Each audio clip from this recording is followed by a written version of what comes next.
I want to welcome you to our volunteer reception. If I hadn't had a chance to say hello and welcome you at the door this evening, I'm Roxanne Lagarde. I'm a supervisor in curriculum instruction, and we are so glad that all of you, we love a crowded room for sure as a teacher. We are so glad that all of you are here with us. You know, it's been said that those that can do, but those that can do more volunteer.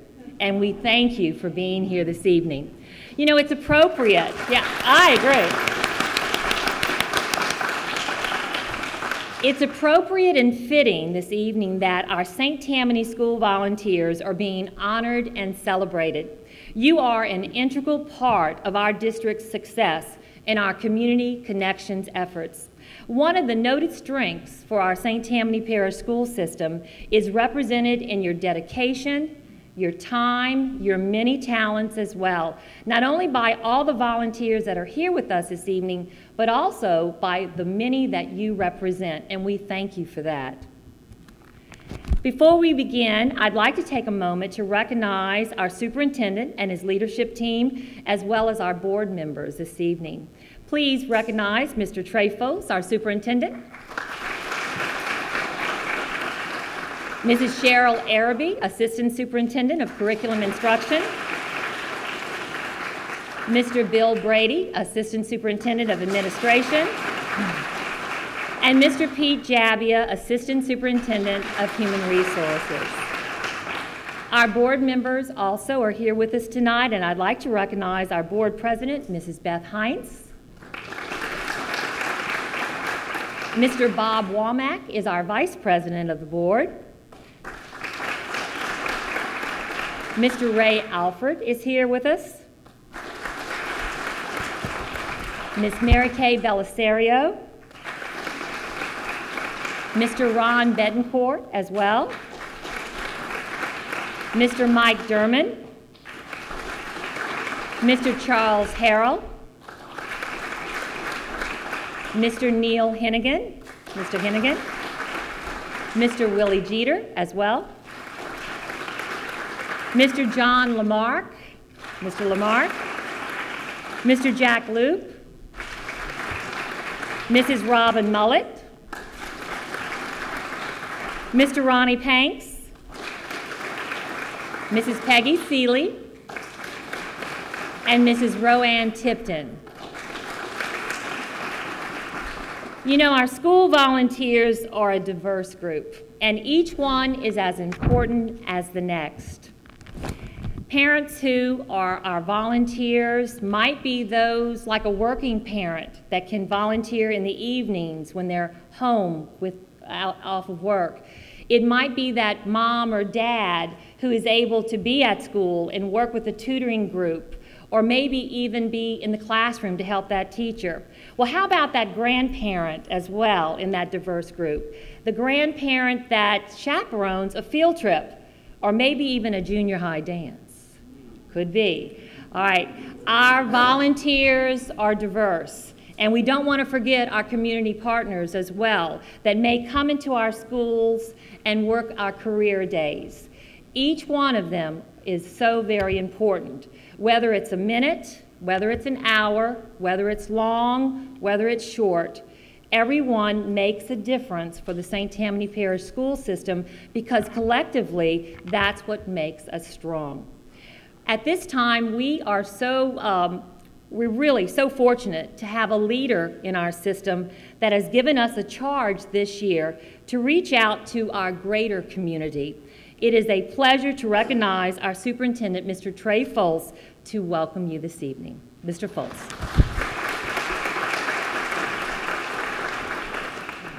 Good evening. One good thing about going after Roxanne, you don't have much left to say because she uses the good quotes and the good sayings and everything. I want to thank Roxanne and Peggy for coordinating this and being our volunteer coordinators. You know, our theme this year is community connections. And I can't think of a better example of community connections as to seeing all the people that are in this room tonight. We have tried over the last couple of years to make sure everyone understands and values the importance of a good, strong public school system. And you guys right here in this room are our best advertisement. People that are at the ballparks, they're at the churches, at the rec leagues, wherever you go, we want you to be able to share with everyone what's going on in our school system. So we certainly appreciate you being here tonight. You know, we spent a lot of time in the last couple months working on a big day on Saturday, and probably it's against protocol to mention anything about it, but I will remind you all that we have a very important election on Saturday. You know, public education is kind of under attack in a lot of different directions, and if we as these people in this room are not going to be strong enough to stand up and say that we believe in public education, then we certainly cannot expect anyone else to. So I would ask you all to vote. I'm not going to tell you how to vote unless you want to talk to me after the meeting, and I will share with you then. But I'll ask you to vote Saturday, and also to make sure that you get friends and neighbors and other people to vote with you as well. Another saying that's special to us in the school system is our motto of every child, every day. And when you think about that, it means exactly what it says, every child, every day. And that means whoever walks in our door, whether they're in a wheelchair, whether they're handicapped, whether they are gifted, whether they are talented, whether they're living with one parent, whether they're living with grandma, well, whoever walks through the door, every child, every day, they're ours. We love them, we hug them, we kiss them, and I tell, and you guys know it because you're in the schools all the time, for a lot of those kids, the only good meal they get all day is in our schools. For a lot of them, the only most comfortable all day is in our heating or air conditioned classrooms. And I guarantee you, for a lot of those kids, the only good job, I love you, way to go, hug they get all day are from the volunteers and the teachers and the other people that are in our schools. You know, when I tell somebody that I work in a public school system, I say that proudly. And I know each and every one of you feel the same way, or you wouldn't be here and you wouldn't be given the hours upon hours of your time and dedication you give to this school system. So I thank you very much. I am certainly proud of each of you and what you do every day to help us meet that goal of every child every day. Thank you.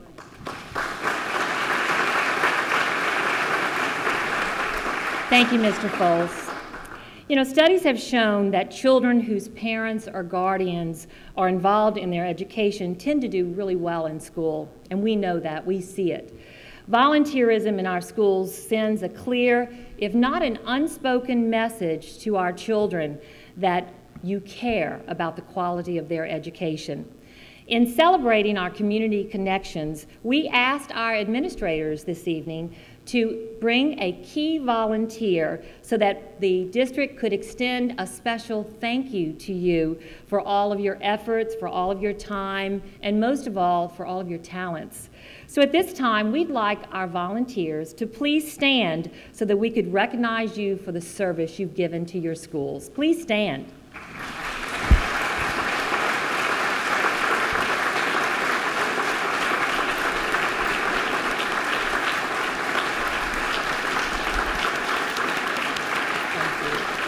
Thank you all. You know, in our audience, we also have another important group, our administrators, who play a major role in the community outreach programs at their schools. Would our administrators please stand and be recognized?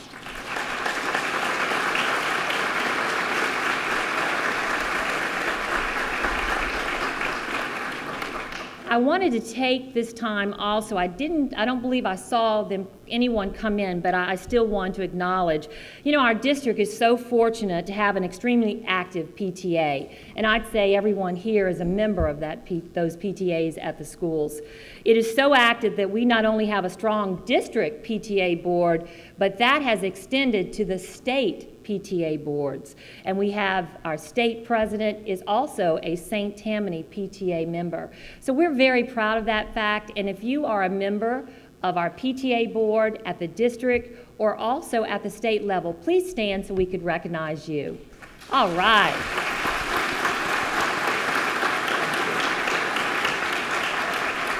Thank you for that time that you spend for our students. Our musical performance this evening, we are thrilled to have with us. We are so pleased to have this evening with us as part of our program a wonderful student performance by our own St. Tammany students, Claire and Paige Putnam. They are the daughters of Heather and Byron Putnam, and we welcome you this evening and thank you so much. The girls, to honor our volunteers, will be singing a duet, Wind Beneath My Wings, and they will be accompanied by their mother, Heather. Please give them a round of applause.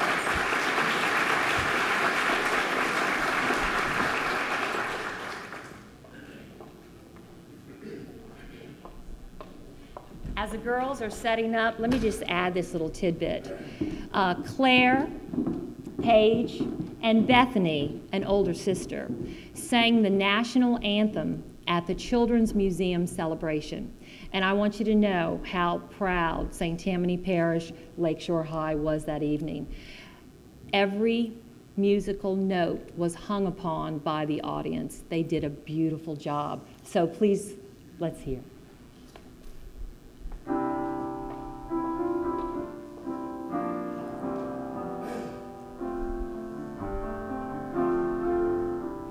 It must have been cold there in my shadow.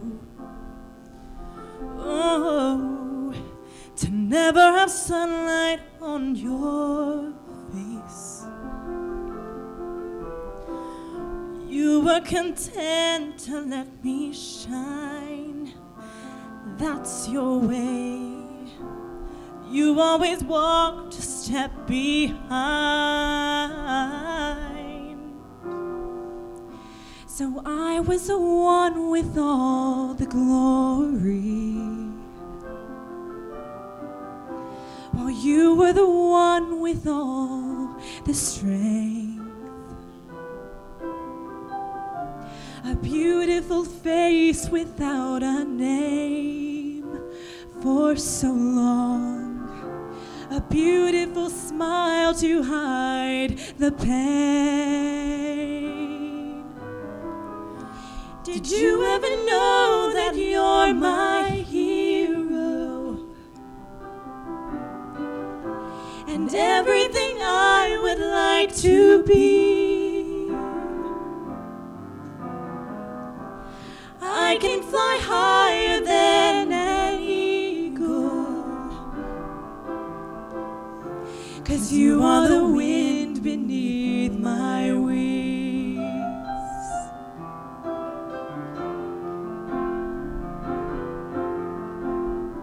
It might have appeared to go unnoticed,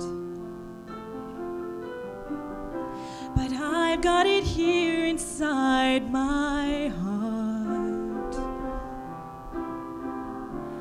I want you to know I know the truth. Of course I know it. I would be nothing without you. Did you ever know that you're my hero? You're everything I wish I could be. And I could fly higher than an eagle. Oh, 'cause you are the wind beneath my wings. Did I ever tell you you're my hero? You're my hero. You're everything I wish I could be. Oh. And I can fly higher than an eagle. 'Cause you are the wind beneath my wings. 'Cause you are the wind beneath my wings.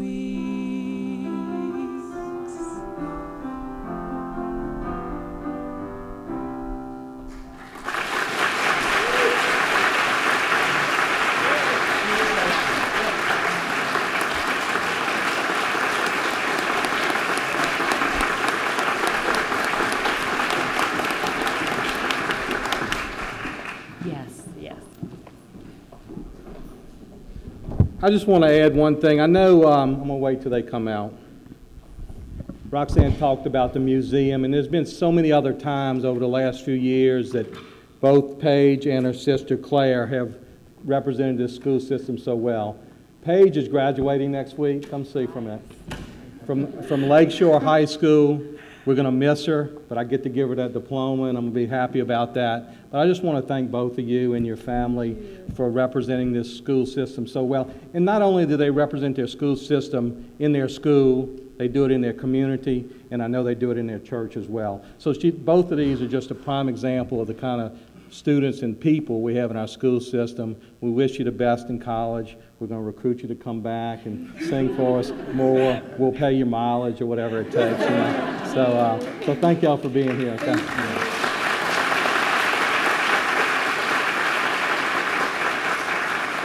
And did I see Bethany come in as well? Was it Bethany? No, maybe not. Okay, all right, because I wanted to recognize her as well. Thank you, Mr. Foltz. That was great.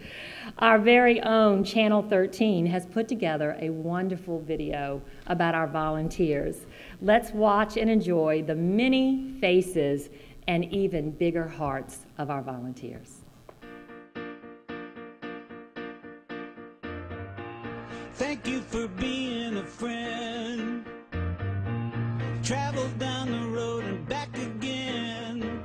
Your heart is true, you're a pal and a confidant. I'm not ashamed to say, I hope it always will stay this way. My hat is off, won't you stand up and take a bow? And if you threw a party, invited everyone you knew, well, you would see the biggest gift would be for me, and the card attached would say, thank you for being a friend. Thank you for being a friend. Thank you for being a friend. Thank you for being a friend.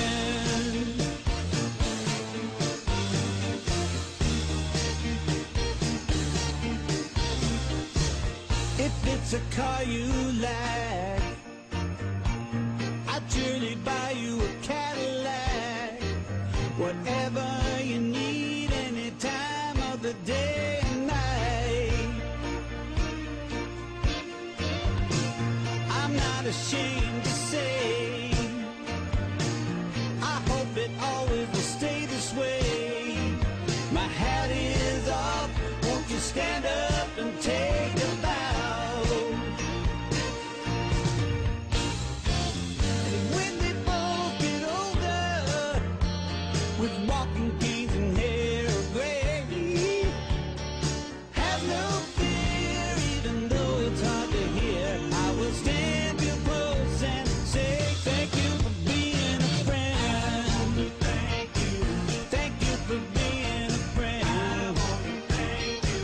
Thank you for being a friend. Thank you for being a friend. Let me tell you about a friend. Thank you for being a friend. Thank you for being a friend. Thank you for being a friend. And when we die and float away into the night, the Milky Way, you'll hear me call as we ascend. I'll say your name, then once again, thank you for being a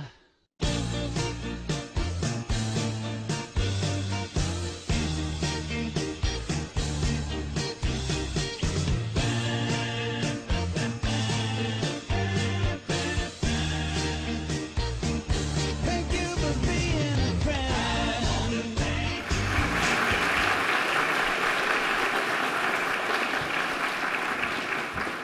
Channel 13 always gets it so perfect. Thank you so much for that. And did you recognize some faces?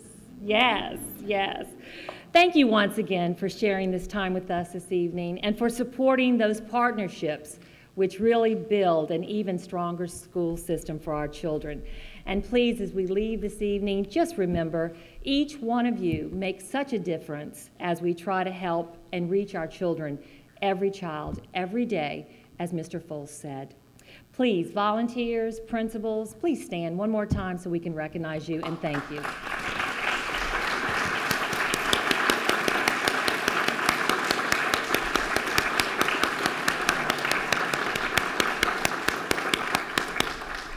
Volunteers, we have just a small token of our appreciation that as you leave this evening, we'd love you to pick up a little token. It's a magnet. We want you to put it on that car and wear it with pride and drive it with pride for sure. And once again, thank you for sure. Thank you for helping us. There are a couple of people I'd like to thank this evening. Once again, the Putnam sisters, thank you so much, and their parents, Byron and Heather, for being here. Also, I saw their administrators from Lakeshore High. We certainly want to recognize them and thank them as well for the support of those students. Thank you. Of course, Channel 13 and Meredith Mendez's office and staff always helping us to put our programs together, as well as Miss Pat Ferris and the food service department that is providing us with the wonderful refreshments that we'll have after the program. So once again, thank you for being here, and we salute and celebrate our volunteers. Thank you.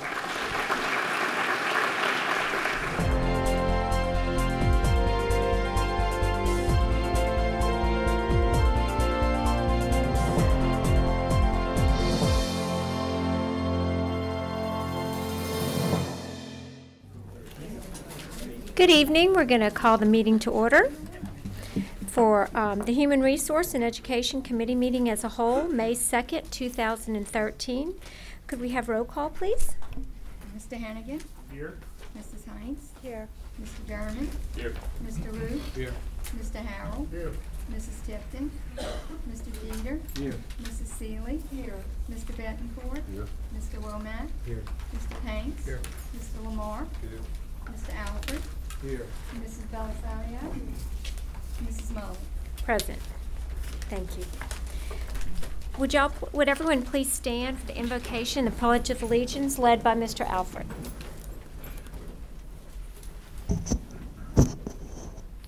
Dear Heavenly Father, bless each and every one of us tonight and be with us while we make the decisions that best support the kids of St. Tammany, and also be with us when we have our election that's coming up. Help the community understand that public education needs their support. Through Jesus' name we pray, amen. Amen. Pledge allegiance to the flag of the United States of America and to the republic for which it stands, one nation, under God, indivisible, with liberty and justice for all.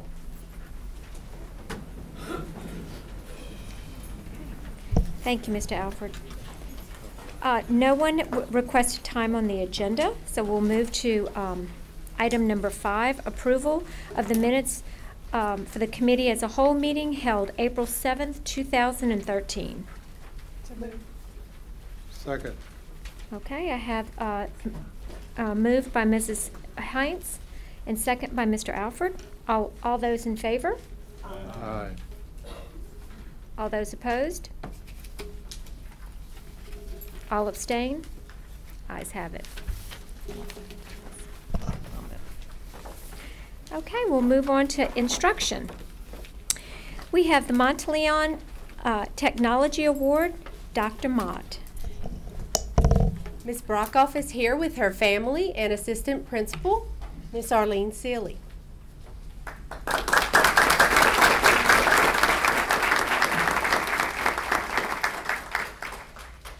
Ms. Brockoff presented the project entitled Little Code Breakers.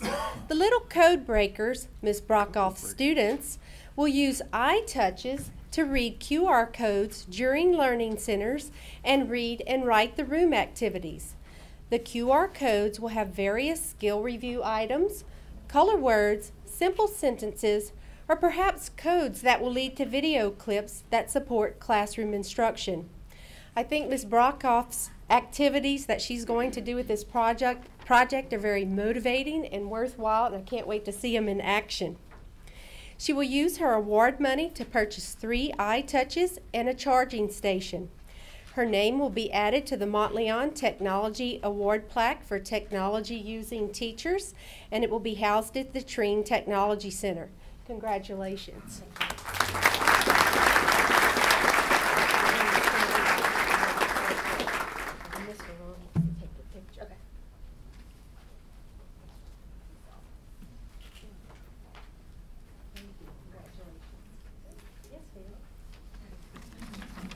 Thank you so much and congratulations. Next on the agenda, under instruction, we have the JAG, the Jobs for America's Graduates. Ms. Parker.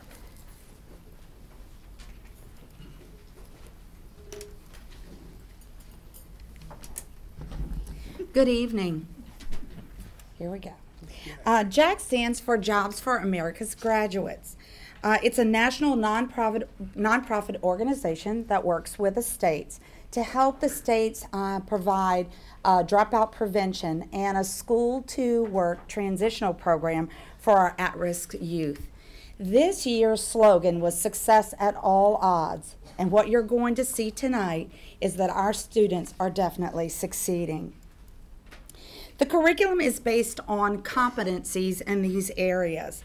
Students must master to be successful in life. As you can see from the list, it's a tall order to reach all of these competencies in 1 year. So our JAG schools, where we have JAG, they are multi-year programs. So what that means is that students can enter in 9th grade and continue through the 12th grade. The better part of JAG is that for 1 year after their graduation, they are followed by the JAG specialist who helps them continue to mentor them and helps them be successful, whether it's post-secondary or employment that the students are doing. Through state grants, we have 2 JAG programs in our district. One is at Fontainebleau High School, where Jeff Boren is the JAG specialist. Jeff is here with us tonight. I would like for him to stand.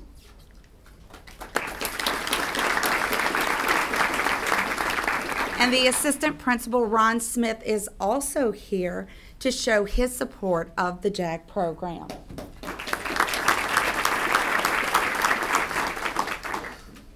Our other JAG program is at Salmon High School.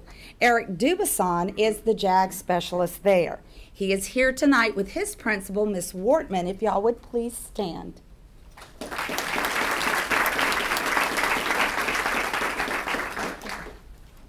One of the major components of JAG that makes it so successful is the community connection. We have guest speakers that come into our school, into our classroom to interact with our students. They help our students make the transition from high school. They clearly show the connection of what the students are learning in the classroom to the world beyond the classroom. This last year, we had more than 20 guest speakers come into our 2 JAG programs and speak to our students. One way that they do that is to show the interviewing process. Business leaders are invited to help the students with their interviewing skills. This happens to be Fontainebleau High School. The day that they did their interviews, the students are able to talk to a lot of different business leaders, business community leaders, all on the same day. At Salmon, they call it speed interviewing. And what the students are able to do is talk to people, learn how to greet them, how to dress, speak, express their ideas, and showcase their skill set. One of these activities, as I said, is speed interviewing. Each session is 10 minutes, so the students get a wide variety of being able to speak to different employers in their community that are actually looking for students to employ. So they get immediate feedback from their interview process. To add to our community connection, our students are partnered with several organizations. This connection helps our students see the importance of giving back to the community. The students actively participate with Keep Slidell Beautiful Committee to keep the Salmon campus and the neighboring streets nice and clean and free of litter. And you can see the sign that's posted. It's down there at the bottom, Salmon JAG Career Association. So as people go down the street, they see that JAG is a very active participant in Keep Slidell Beautiful. In addition to that, Salmon JAG students help Slidell Noon Lions Club collect used ice glasses to recycle for our citizens who cannot afford the eyeglasses. And this just really touched my heart. For the 4th consecutive year, the Salmon Career Association has helped Hospice Foundation of the South. They alphabetized over 1,000 angels, and those memorial angels were placed in the Slidell Memorial Hospital lobby. At Fontainebleau High School, JAG students built a special deck for our students to be able to enjoy the outdoors. They continued their service to their school by painting banners and helped set up for Special Olympics. Students then raised $750 for 2 of our students in our system who were in an automobile accident by selling balloon animals, and if you look real closely, you can see the balloon animal, and buttons that they made.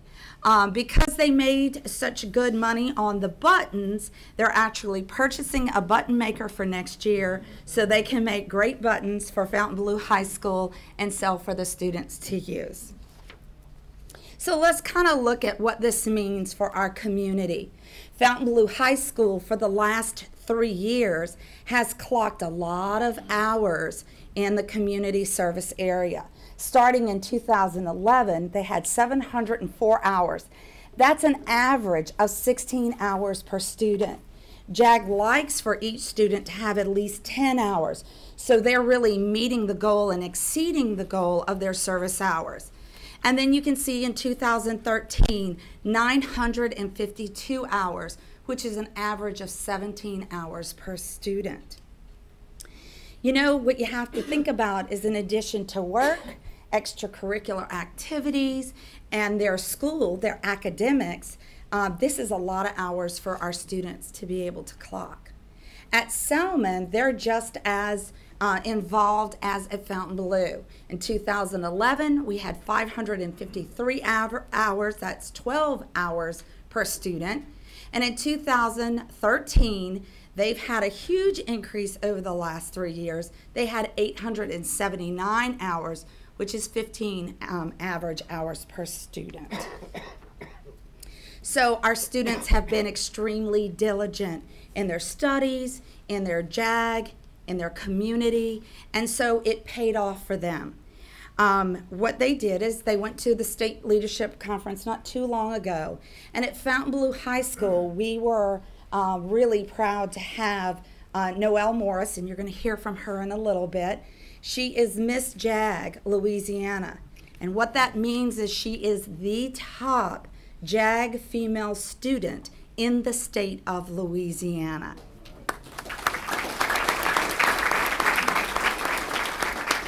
In addition to that, Cole Preston was the JAG champion, which meant he was a finalist for Mr. JAG Louisiana.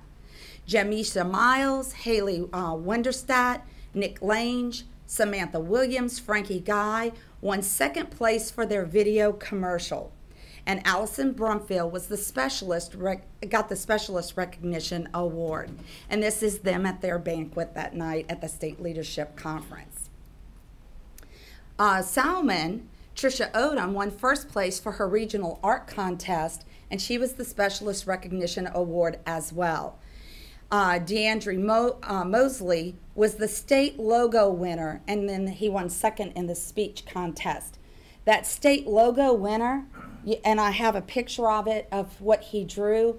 It was on all of everything that the name tags, all of what they did for this year, what they produced. that logo was on everything. So that was a great honor for DeAndre as well. And then Salmon won the Regional Outstanding Chapter Exhibit. So all in all, we had a really great response to all of our awards, and the students had a great time at the state leadership meeting. All right. So here is our Miss JAG Louisiana, Noelle Morris. We're so proud of Noelle, and she's going to come up. She was chosen as Miss JAG Louisiana. She's here tonight, and she's joined by her mom, Miss Morris. Noelle would like to share with you how JAG has affected her life. And so I'm going to turn this over to Noelle and let her tell you. Hello everyone, my name is Noelle Morris and I won Miss JAG of Louisiana for 2013. This was my award, this nice little plaque.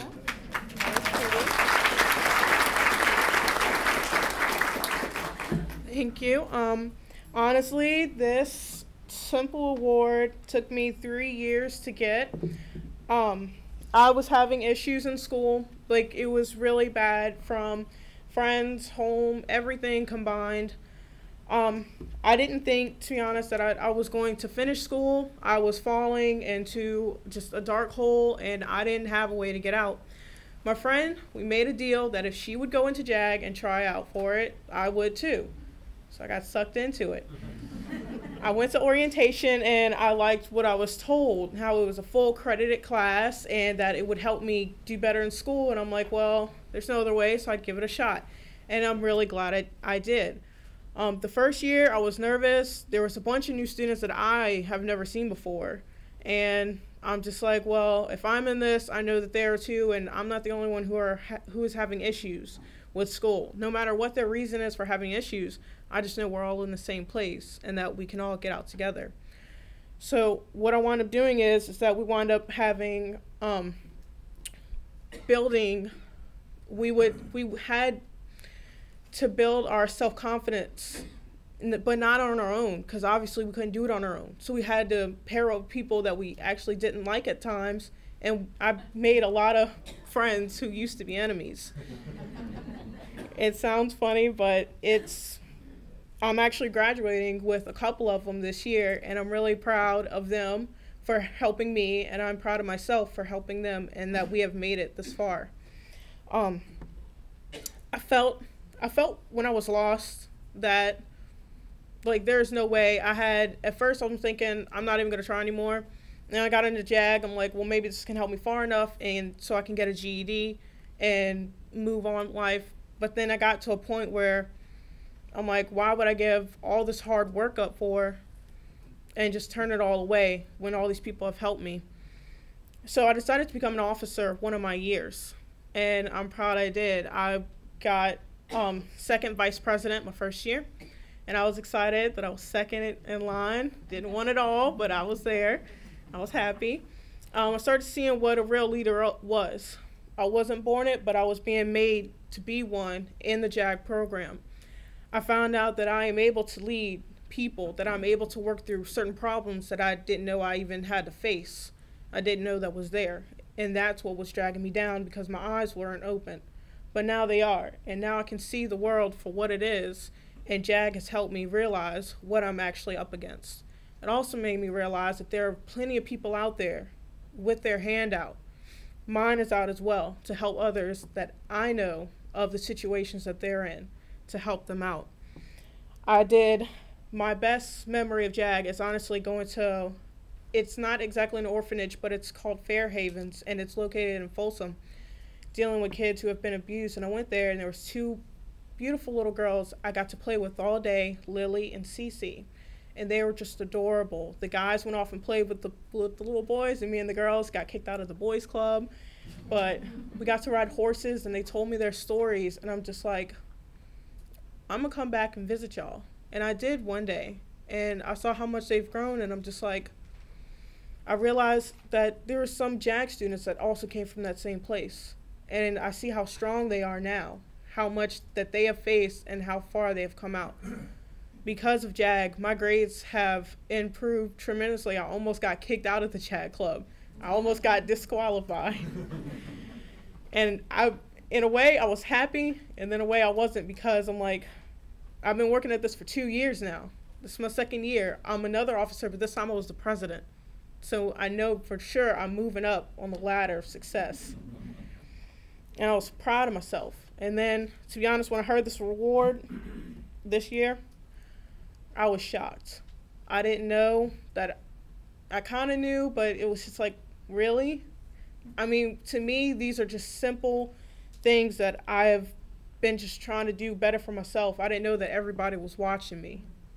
And when it turned out that they was, when I accepted this award, I felt great. And I knew that the JAG program has not only saved me, but everybody else who was running, all those students who I was up against. It saved them all.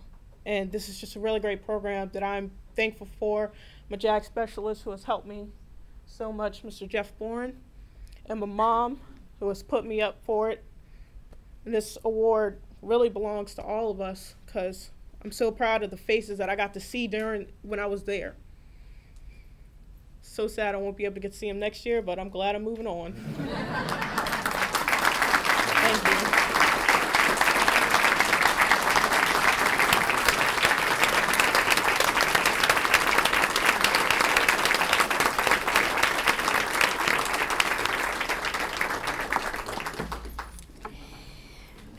Oh, thank you, Noelle. So you can see by one student how successful our JAG programs are, but how successful are our JAG programs really? Well, let's look at our graduation data. In 2011, 14 seniors, out of 14 seniors, 12 got diplomas and 1 got a GED. In 2012, there were 14 seniors, 12 got diplomas and 2 got GEDs. This year, in 2013, at Fontainebleau High School, there are 11 seniors, 10 are graduating, along with Noelle, and there is 1 student that is currently enrolled in adult ed. JAG does not look at a diploma and a GED as any different. For the student, they call that a success, which it is, and they look at them equally. At Salmon, in 2011, there were 21 seniors, and all 21 seniors got a diploma. In 2012, 18 seniors, 17 got diplomas. In 2013, he had 20 seniors, and all 20 seniors are graduating.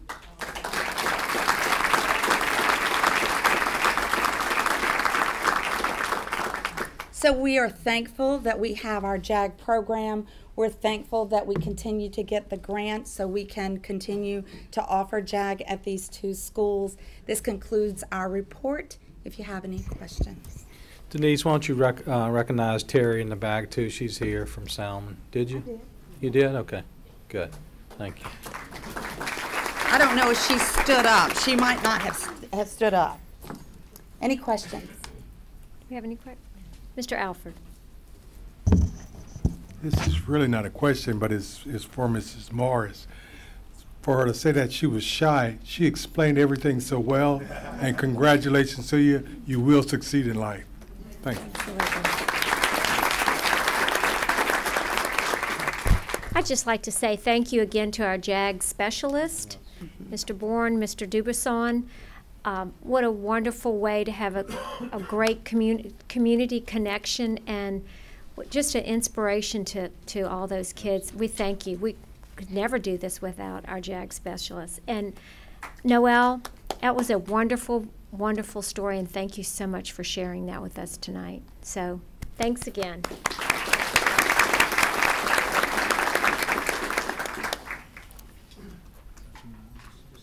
Oh, I'm sorry. We do have Mrs. Tipton. Thank you, Mrs. Smalley. I just wanted to say quickly that I don't know Mr. Dubuisson, but I know Jeff Bourne for many years. He's been a tennis coach and a dear friend, and to see him at school and see the children and how he interacts with them is so very special.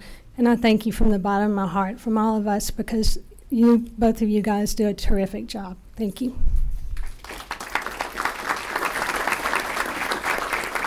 Thank you, Mrs. Tipton. Next on the agenda, we have Mrs. Sharp and with the PTA. Good evening. As we continue with the community connection and volunteer theme that we started at the reception tonight, I'd like to share a few comments about the importance of PTA in St. Tammany Public School System. We are especially proud of the fact that every one of our schools has an official PTA or PTSA organization. Additionally, St. Tammany Parish has the largest number of members in the state PTA, which totals almost 20,000. That's a lot of PTA members. Besides the local school PTAs and the state PTA, we are also proud of our district PTA. This organization is extremely active and does a tremendous job of training and mentoring the local chapters. Additionally, the district PTA sponsors monthly meetings, which are attended by Superintendent Foles and Assistant Superintendent Araby, Jabia, and Brady.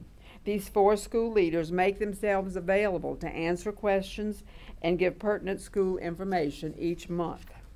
The district PTA also holds training sessions for school groups, sponsors art and literary contests for all grade levels, and stages an annual award ceremony for our students that would rival the Academy Awards. We are honored to have with us tonight the current and very hardworking president of the district PTA. At this time, I would like you to help me welcome to the podium Miss Carrie Landreth. Carrie.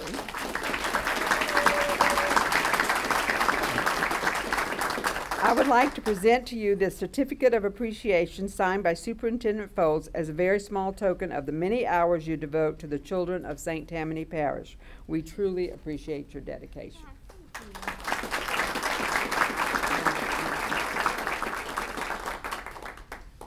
I told you didn't have to speak, but would you like to say anything? Okay. Okay. She also brought with her for support her good friend and district officer, Danara Young. Please stand, Danara. And we are also very honored to have the state president with us, Ms. Sharon Pender. Sharon, would you please stand? And Sharon was quick to inform me she has 52 days left to be the president. And then will be replaced by a St. Tammany person, correct? Okay, thank you. 2 weeks ago, the state PTA convention was held in Baton Rouge. One of the featured speakers was our very own superintendent, Mr. Trey Foltz. He was asked to share the formula for having such a great working relationship between the school district and the district PTA. His presentation highlighted the fact that we have such enthusiastic and dedicated parents who help make every principal's job easier as they go about the job of running the school. Also at the state convention, the statewide outstanding units were announced, as well as some other awards. We are proud to say that one of our units received outstanding website, outstanding newsletter, and outstanding middle school unit for the state. I would like to ask Mr. Foltz to come down to the podium to present the banner for outstanding unit to the principal and PTA president of the school. This is their PTA website award of excellence. This is their newsletter award of excellence. And to Lake Harbor Middle School, Principal Susan Potan and PTA President Becky Boehm, they received Outstanding Middle School. Would you please come down?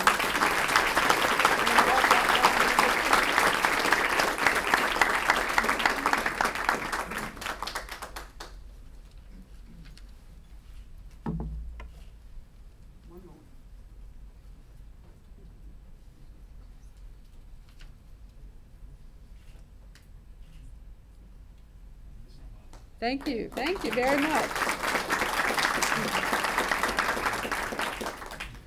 I would like to end these comments with thanking the board for being such staunch supporters of all that the PTA does and all that they represent. Thank you.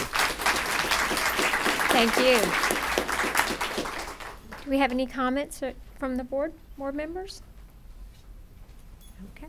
Thank you so much. We are very proud of our PTA and everyone who works hard in that organization. Next on the agenda, we have Human Resource. We have Employee Application Online. Mr. Jabbia. Let me start off to say that I am very, very excited about this new initiative that we have going on. This is something that I've dreamed about for many a year, and we finally have the technology, and I have the people on my staff who's been able to make this happen. There are 3 ladies in my office. They're not here tonight, but I do want to recognize them that have worked tirelessly to get this online application up and running and get us going. And that's my coordinator, Human Resources, Lori Niehaus, and 2 of our clerical staff, Mary Jo Day and Amy Lang.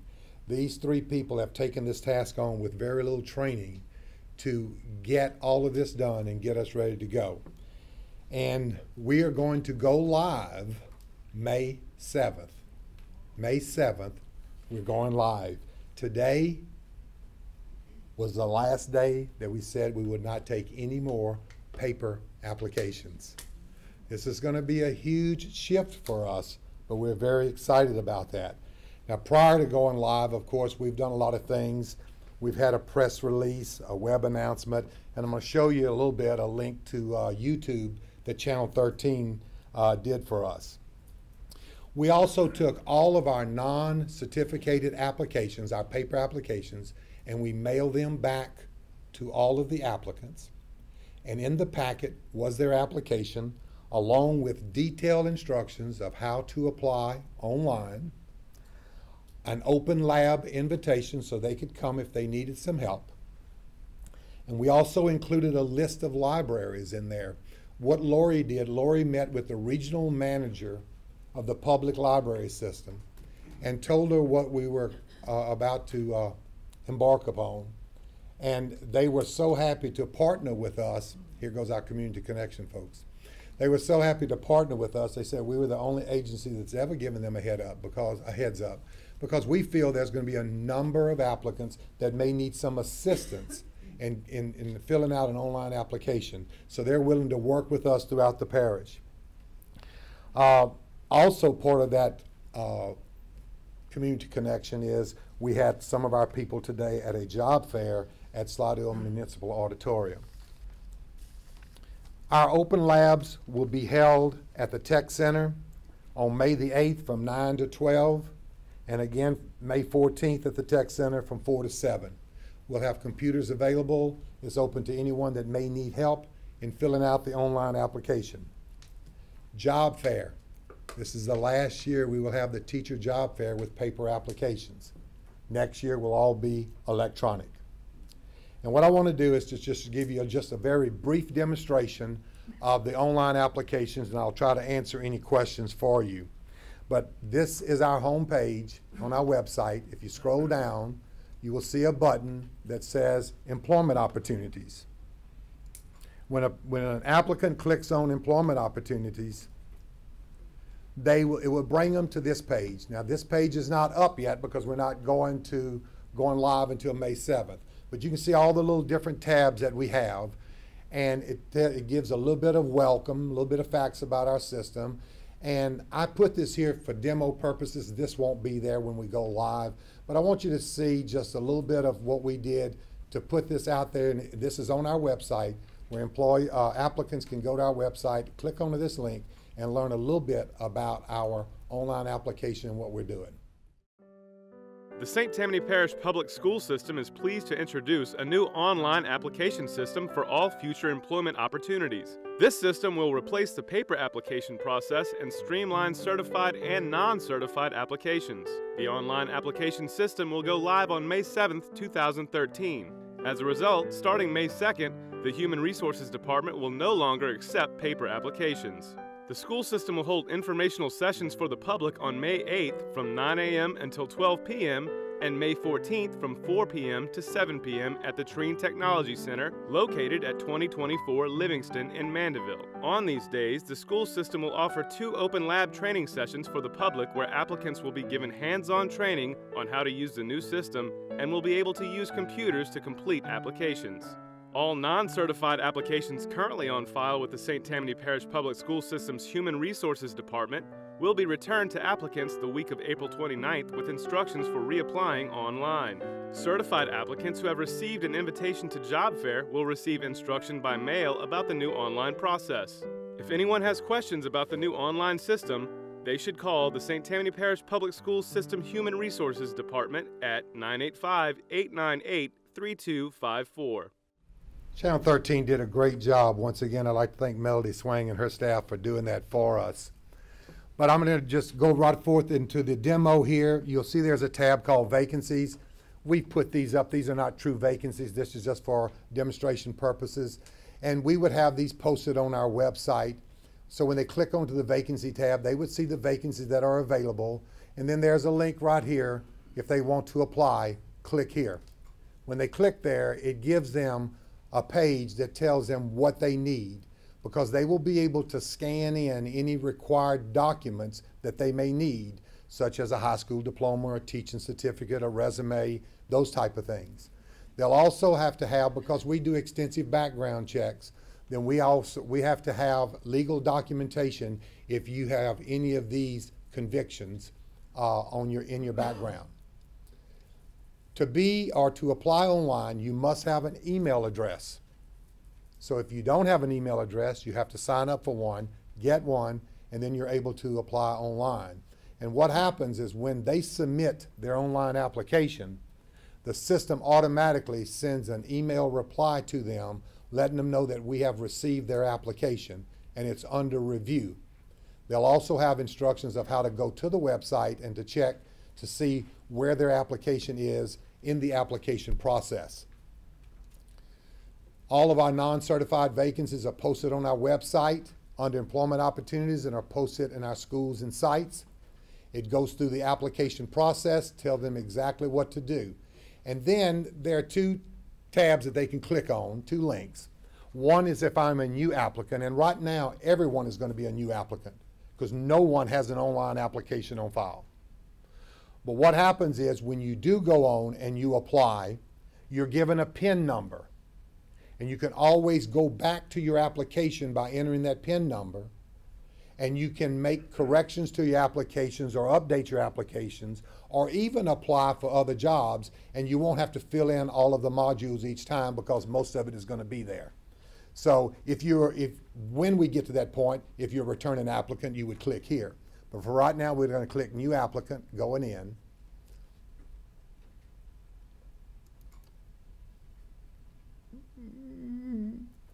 There we go. And it brings you to our page that has all of our vacancies. Now, our vacancies that we posted on the website are job specific. The applications are not job specific. They are job classification specific. You will notice as I scroll down, bus attendant, bus driver, clerical, we try to do them in alphabetical order with all the non-cert. And you can see all the different positions. And then we get down to our teachers, and we have our teachers separated basically according to certifications, and they can apply for more than one of these because in elementary you have a lot of overlap with the certification of the different grades.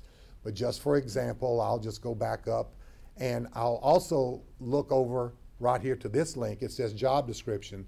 So if an applicant wanted to see what is the job description for a bus attendant, they would simply click the job description, and you could go by what you're looking for as far as the alphabetical has the alphabet up here they can click on and then open up a job description and look at it. But you would see what it entails. We have a brief description of the job and then a button that says apply. And when you click that button, it brings you to the application. Now, I can't demonstrate the entire application. I can only tell you that everything that was in our paper application has been put electronically, and it's what's called modules. So this one is called the personal information. There's one that says education. There's one that says references. There's one that's a background check. So you have to complete each module, and then you hit the next section, and it takes you to the next section. It will not let you take it to the next section if you leave out any required information. Everything with the red asterisk is required. When they get to the end, they would simply hit submit, and the application comes to us electronically. Does a couple of things. It's there for us to review, because we're able to look at everything that's in there and being able to move them from an applicant to what we're going to call a candidate, so that then they passed everything, they met all the requirements. The other thing it does for us is that when the principal has the ability from their school, once we give them a job requisition number for their particular job, to pull up everybody who's applied for their job. So they can look at all of those, and we don't have to have paper, we don't have to email things to them and all of that. And then once the principal makes their recommendation and we clear the person, then it's a matter of hitting a button that says hire, and then all of their basic information goes into our Munis database, and they're there for an employee. Then we have to finish the rest of it. So this is really going to be a great thing, I think, for all of our people that are applying for jobs, along with helping us here in our office. I wanted to tell you that part of this, we were able to program in an electronic questionnaire for our certificated applicants, so that automatically when they submit their application and the information they give to us lists their reference with their references email, it automatically sends a questionnaire to them asking questions. They fill it out and submit it back to us electronically. So that's going to be a big help for us also. We have 2 computers set up here in our HR department. We've set up a kiosk, and we have people available to help anybody that may need the help. So we're trying to publicize it as much as we can. We're trying to offer whatever we need to do as far as open labs. If we need to schedule more, we will. And with the kiosk here, we think this is going to be a huge success for our school system, and we're really looking forward to it. And with that, I'll ask if you have any questions. Mr. Betancourt. Thank you, Ms. Mullet. Mr. Jarby, let's say that someone goes through this process, and if there's an interview required, is that going to be done like on the internet, or is that still going to be done in person? That's still going to be done in person. This is only what we call a pre-screen, to make sure they're eligible, they're certified, they're qualified for the job. That still goes to the principal. The principal will select those that he needs or wants to interview, hold those interviews at the school. Now, for our job fair, we'll continue to hold those interviews at the current time. It's going to be at Fontainebleau High School, but one of our schools. Okay, thank you. But not at job fair time. All teachers, all non-certified applicants will still interview with the principals, and they make their recommendations back to us. Thank you. Thank you. Mr. Dearman. Mr. Jamie, in regards to the background checks that we run, when will that process take place? Once they submit their application to us, or further on into the submission process, I guess? Well, the beginning of the background check starts when we receive their application. Because when we receive their application, we check clerk of court. If they come in to see us, we'll scan their driver's license.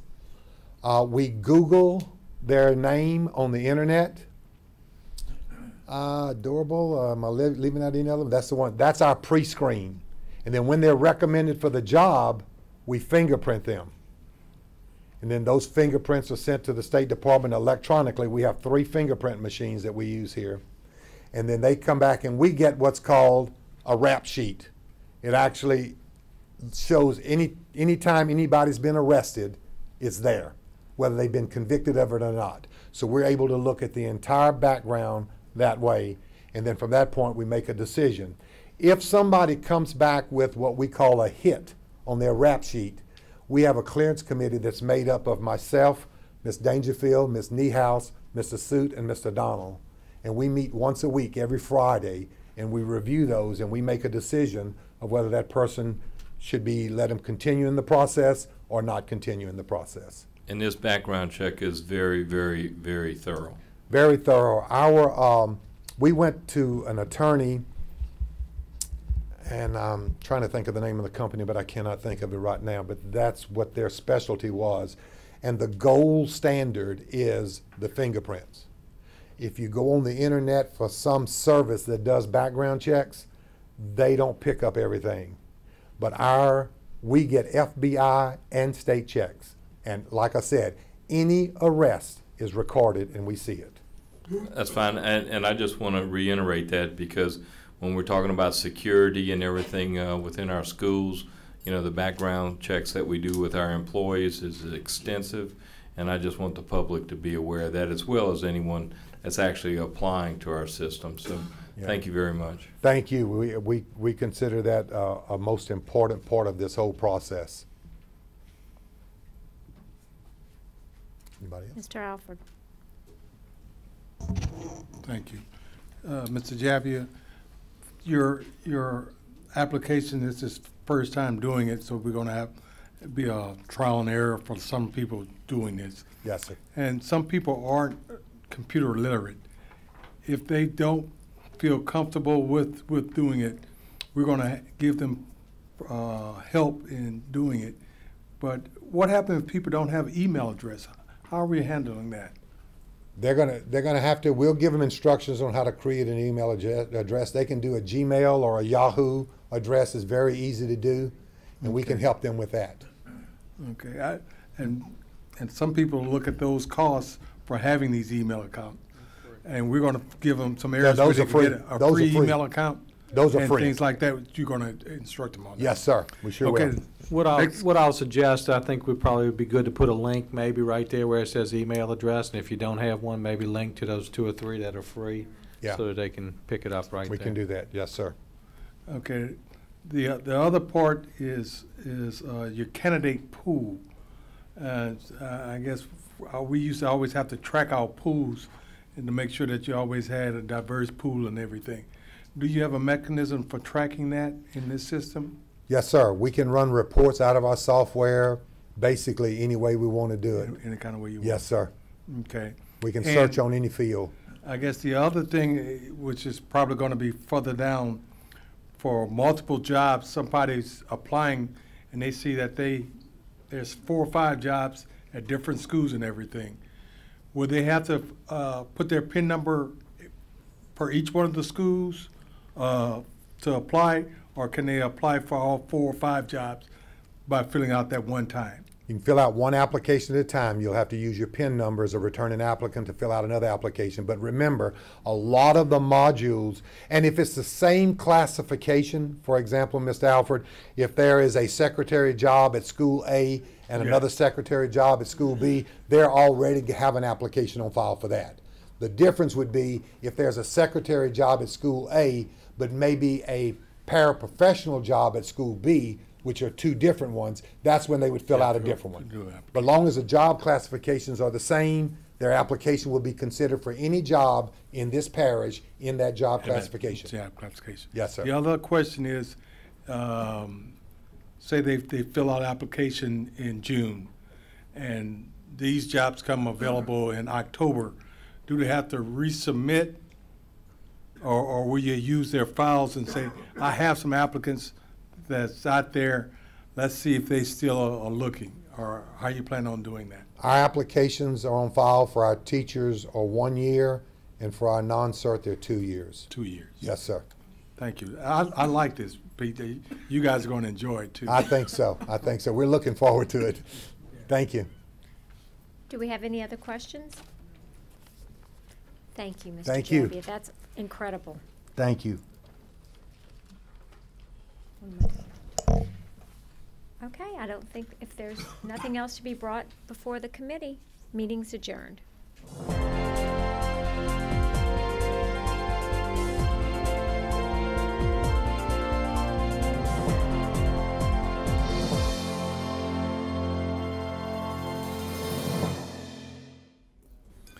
Okay, ladies and gentlemen, we're going to call the meeting to order for the St. Tammany Parish School Board Committee as a whole meeting for Business Affairs and Administration for May 2nd, 2013. Ms. Debbie, roll call, please. Mr. Durman. Here. Mr. Hannigan. Here. Mrs. Hines. Mr. Wu. Here. Mr. Harrell. Here. Mrs. Tipton. Here. Mr. Jeter. Here. Mrs. Sealy. Here. Mrs. Mullet. Mr. Bettencourt. Mr. Womack. Here. Mr. Payne. Here. Mr. Lamar. Here. Mr. Alford. Here. Mrs. Belisario. Here. Thank you. We're going to dispense with the invocation and the pledge. So we're going to move on to persons requesting time on the agenda, and that would be Mr. Wayne Gravovich. I hope I didn't butcher that too bad, from the American Legion. Thank you. Good evening, everyone, and supervisor and school board members. My name is Wayne Jurovich. I am the Post Vice Commander of American Legion Post 415 in Mandeville. I met with the school board a few months back and told you about the Boys State Program, the Girls State Program, and the Oratorical Scholarship Program. Superintendent Foles asked me to bring some literature, which I did do. Ms. Sharp said that she would pass this out to everyone. Unfortunately, I only have 15 copies. I think I'm a few short. If I have to correct that, I will. But what this tells us is that Boys State and Girls State, all of the literature, okay? Boys State and Girls State is pretty much taken care of. We have a lot of students that enroll in Boys State and Girls State. They all go through a process of eligibility and questions, and once they're Legionnaires and the auxiliary pick their representatives from each school, the American Legion and the auxiliary, each post and the auxiliary, sponsors one student. Each school sends 2 students, 2 male students, 2 female students to Boys State and Girls State. The post and the auxiliary, they sponsor one student, the school sponsors the other. We've never had a problem with any schools. Some wait until the last minute. This year that didn't happen. I hope me seeing you last time helped conquer that, but so I appreciate that. The problem that we do have is the Oratorical Scholarship Program. It is a big program. It is large scholarships. And 2 years ago, the winner was from Fontainebleau High School. It was very impressive from Mandeville for my post, Post 415. We look forward to continuing that. What I have here, this literature, is geared towards the 2013-2014 school year. This school year is already taken care of. Okay, so you will be seeing me again. When this comes up, Boys State and Girls State is in June. So that's being taken care of now. Everybody's going through the process, and they're being selected. The students that will represent each school is being selected right now. And everything's been taken care of. The schools have graciously already sponsored their students, so we're very grateful for that. The one that we're concerned with, once again, is the Oratorical Scholarship Program. So all I ask is that you talk to your principals, especially for next year. You're going to see me again. I would like you, please, to look over this information and familiarize yourselves with this scholarship program, because it is very important. It's very beneficial to these students. And all of these look great on a resume for college. So thank you once again for hearing me. I was a little late from church today and signed the wrong paperwork, so you're seeing me now. So thank you very much for hearing me. Is there any questions? Well, we're happy to have you here, and as I said, you introduced you to Peggy Sharp, and I told you she's the bulldog on this, and she's been put in charge of making sure that our principals know how important it is to all of us, and board members have also already made me aware of the importance of this and what our expectations are. So we appreciate you being here. When you say, you know, I'll be here next year, I believe you. I know you'll be here. I'll be here. And we're going to do our best to get some really good participation. Thank you. I did talk to Ms. Sharp, and she's been very helpful, and I need to get this to her so that. Good. I'm sorry? And we'll make some extra copies for everyone else. Thank you very much, All Ms. right. Sharp. Thank you, Mr. Foles. Thank you, everybody. Thank you. Wayne, we appreciate your efforts. Certainly do. Okay. Thank you. Thank you very much. Thank you. Bye-bye. Okay. Next, we have the approval of minutes for the committee as a whole meeting held April 4th, 2013. Do I have a motion? Moved by Mr. Womack, seconded by Mr. Jeter. Any discussion from the board? All those, any discussion or comments from the public? Seeing none, all those in favor? Opposed? Abstained? So ordered. Next on the agenda, we have administrative. Mr. Brady, numeral A, not numeral, but letter A, 2013 Energy Star Award recognition, sir. Thank you very much, Mr. Chairman. As board members know, and superintendent knows, that one of the most successful programs that we have working in our school system is our energy management program, which is a self-generated, self-organized, and led program from within the St. Tammany Parish Schools system.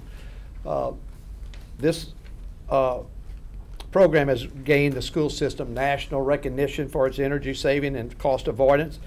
I'd like to I'm very glad tonight to report that our program is continuing to produce tremendous amounts of cost avoidance in energy consumption and payments to CLECO and to West St. Tammany and the other energy concerns that we do a lot of business with. And if Mr. Foles would join me at the podium, our school system, because of its hard work by its employees and its students, has been awarded the Energy Star Leader Award again this year, which is very, very significant. And this program, which certainly was the wonderful part of John Swang's life and what he contributed to the school system. Kathy Surpass and Susan Schwarner continue to work in that program, and Amy Woosner has filled in very capably for Dr. John. We have maintained over 20% cost avoidance again this year, and that's unprecedented in our school system, and we're very, very thankful for that. So, Mr. Foles, I'm proud to present on behalf of all of our employees and our students the Energy Star Leader Award for 2013. So we thank you very much.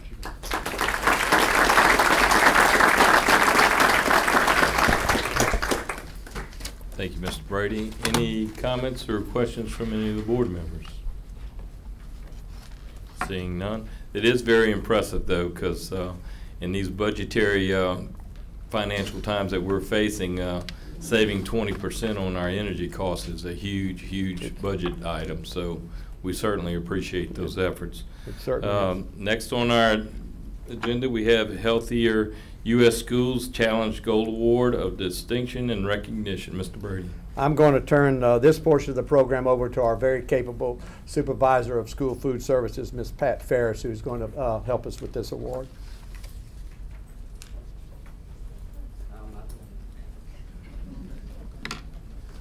Superintendent Foles, Mrs. Hines, members of the board, thank you for allowing me to recognize some of our award-winning school food service programs tonight. Throughout the year, our cafeteria managers and their employees work tirelessly to provide high-quality meals at reasonable prices. One award that is near and dear to St. Tammany is provided by the United States Department of Agriculture. The Healthier U.S. School Challenge recognizes individual schools that have excelled in nutrition, wellness, and physical education. There are 4 levels of this award, and the 2 schools that we will recognize tonight have achieved the highest level of the award, Gold Award of Distinction. This honor would not be possible without the support of our superintendent and the board, as well as the dedication of everyone in the schools. Tonight we want to recognize Lancaster Elementary and Mayfield Elementary. I would like to ask Beverly Fleming, Cafeteria Manager, and Susanna Welch, Principal of Lancaster Elementary, as well as Tammy Ducote, Manager, and Arlena LeBlanc, Principal of Mayfield Elementary, to come to the podium.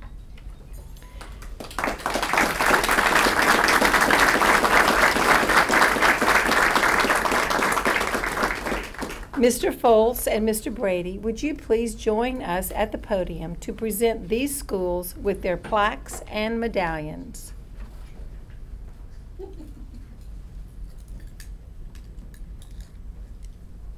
Lancaster. Where's the Olympic torch?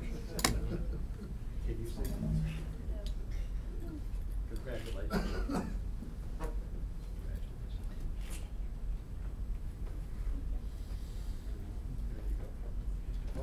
and do the honors.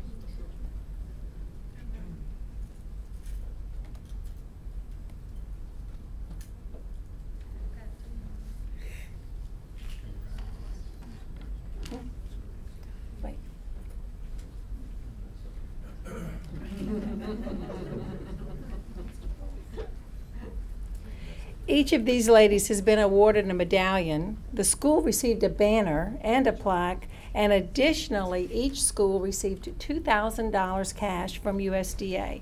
I want to thank these ladies for their dedication to our students and offering them a healthy school environment.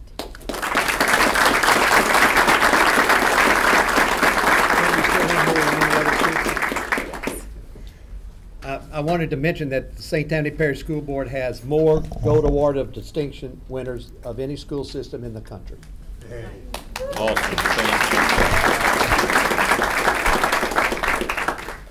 What's the total count? 27? 27. And the closest runner-up is Fairfax, Virginia, which is a large school district with 25. So I'm very proud.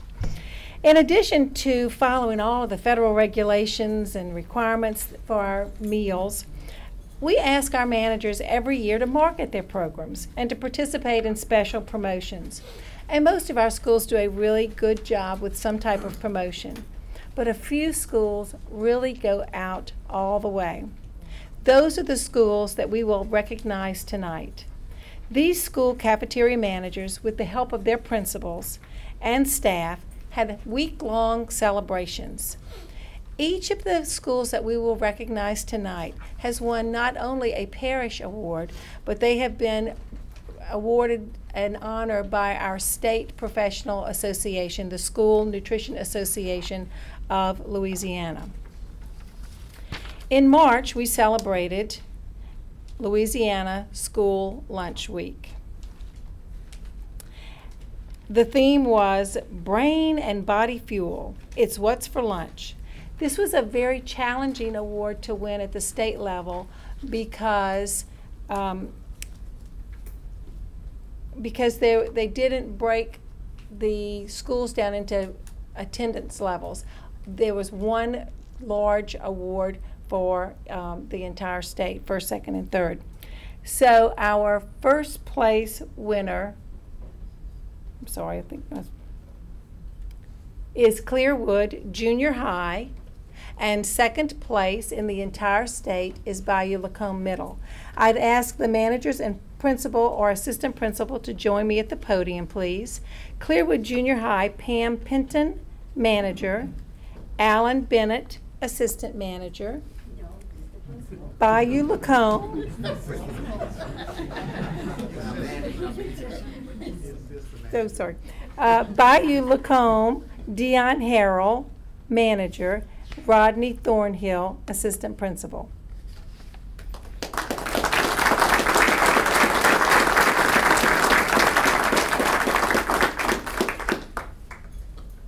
Thank you.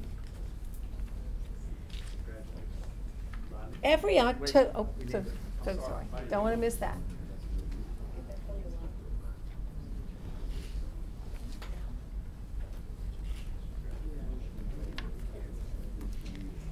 Every October, we celebrate National School Lunch Week, and in March, we celebrate National School Breakfast Week. The theme for the National School Lunch Week this year was School Lunch, What's Cooking? I would like to ask the managers and principal or assistant principals to come to the podium to be recognized for winning statewide competition from the School Nutrition Association. In the elementary category, first for the entire state, Abita Elementary, Jeanette Linnell, cafeteria manager, Elizabeth Caruso, assistant principal. And second place, okay, thank you.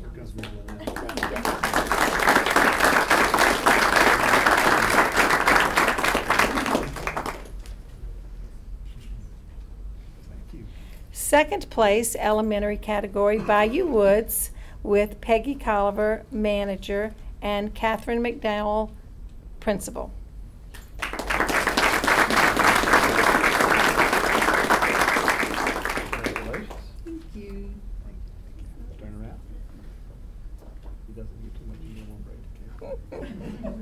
In the middle school, junior high school division, first place in the state of Louisiana, Clearwood Junior, Pam Penton, manager, Alan Bennett, principal.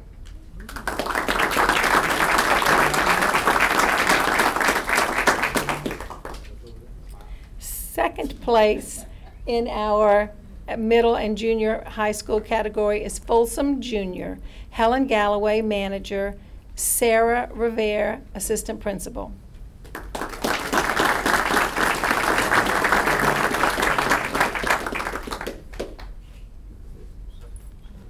In our high school category, we were pleased to place both first and third in the state competition.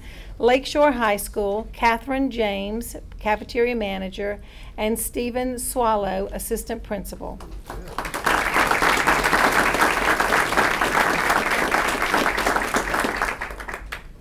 Third place, Pearl River, Shannon Landry, cafeteria manager, and Linda Fusale, assistant principal.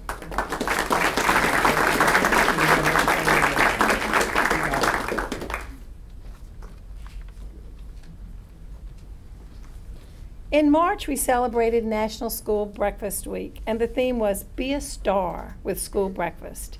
And I would like to ask the managers and their principal or assistant to join us at the podium. For the elementary category, first place for the state, Lancaster Elementary, Beverly Fleming, cafeteria manager, Susanna Welch, principal.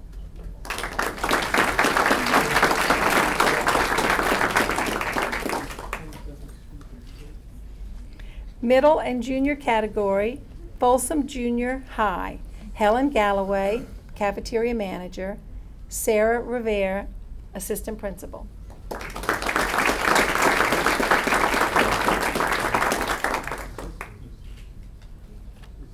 And in the high school category for the state of Louisiana, Lakeshore High School, first place, Catherine James, manager, Stephen Swallow, assistant principal.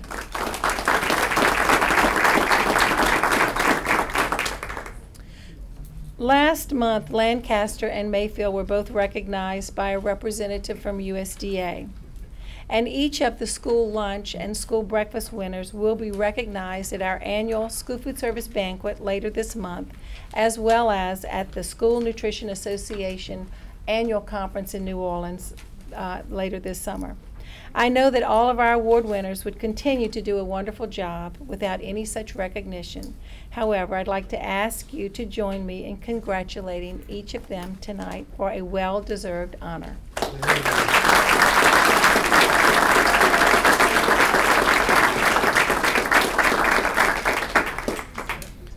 Ms. Ferris, thank you very much, and to all of our award winners, thank y'all so much for what y'all do every day in our schools and in our cafeterias and for our students. We really, really appreciate y'all's efforts. Thank you very much. Any comments from the board other than that one? Seeing none. We're going to be moving on now to the rededication of Harrison Curriculum Center presentation. I believe that's Mr. Brady, is that correct? Yes, sir. At least for part of it. I think one of the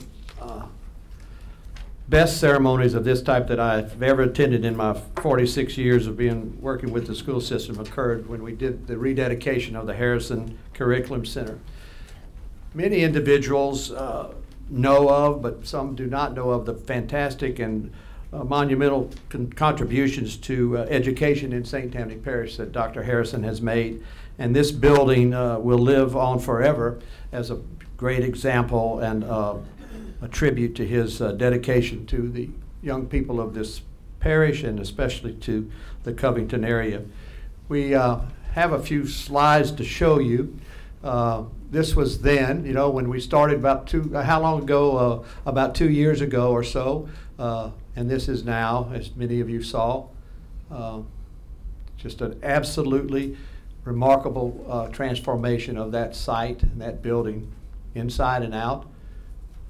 There's a slide of then, beforehand, and now. And those of you who were able to take the tour and be a part of the program that day certainly can attest to the wonderful job that was done. I'd like to say before we go on, you know, Sammy Menino was the supervisor, the supervisor of construction that managed this job for us, and he did just an outstanding. So Sammy, we certainly appreciate the hard work that you did. You know, he took a $4 million project and brought it in under budget and on time. So we can't ask for anything more than that. And those of you who, like you, Mr. Dermott, who drive by the building every day, certainly know that. And we have some additional things that we're going to be able to do in fencing and things such as that later on down the line. So it's really nice. It truly is a remarkable change and transformation, and what an asset to the community and to the whole city of Covington and to our school district as well. So it is really quite an impressive makeover. And it is a wonderful tribute to a outstanding educator of our community. And he's one of the gentlemen, of course, that we talk and don't take lightly, that we stand on their shoulders. We also have some slides of the, well, Pete must have worked on the computer again. We have some slides of the actual ceremony that took place on the 18th at the Harrison Center. You know, who, if you were there, who could not remember Wesley Brown as he sang the national anthem? I mean, the program was really one of the great things about it. It was really centered around the kids that our own students, Covington Elementary, Pineview, Covington High, William Pitcher students that helped to dedicate this wonderful building or rededicate it. There's Ms. Hosh, who gave a stirring history of the building and of the program and of partially of Dr. Harrison. We have a picture next of our superintendent, who gave some real, just outstanding remarks, very touching remarks. You'll see the next slide. One of the best quotes I've heard Mr. Foltz give, and we certainly it was very passionate and very heartfelt when he got off script and talked about what a great day that was and what a great gathering it was at the Harrison Center. There's some more pictures of our kids doing the poem, doing the entertainment from different schools. A picture of the crowd. Of course, there was an outstanding overflow crowd. They were putting out. These are some individuals that worked or actually went to school there when Dr. Harrison was there. They're looking through some artifacts and some memorabilia, historic documents and things such as that. And here's just a wonderful picture. These individuals either worked at the Harrison Center, are taught there, or were students there. And they really had a great time. They really had a good day. It was a great day to just reminisce about what a wonderful man Dr. Harrison was and what the great contributions he made. And there's the ribbon cutting that made it official. We wanted at this time to share with you a wonderful program that was developed by Channel 13 to commemorate this wonderful event and the life of this wonderful educator.